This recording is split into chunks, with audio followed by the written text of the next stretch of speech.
কোনোভাবেই বিবাহ হচ্ছে না। কারণ লগ্নপতি শনি যদি সপ্তমে থাকে বিবাহ হবেই না।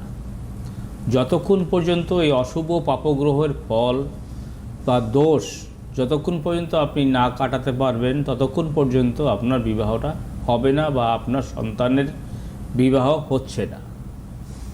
যাদের সপ্তমপতি মঙ্গল অবস্থান করছে সপ্তমে বা চতুর্থে বা অষ্টম বা দ্বাদশে, তাদের বিবাহ সমস্যা, বিবাহ বিচ্ছেদ, বিবাহ নিয়ে নানা সমস্যা।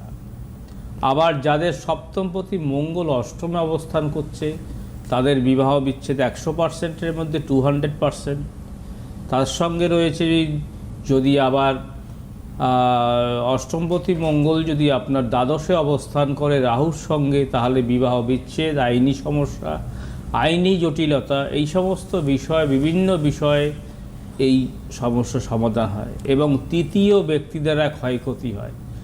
দুজনার ভিতরে পরস্পরে দুই ফ্যামিলির মধ্যে তৃতীয় ব্যক্তি উপস্থিত হয়, ফলে সেখানে কিন্তু বিবাহ বিচ্ছেদ, বিবাহ নিয়ে সমস্যা, বিভিন্ন কারণ হয়ে ওঠে।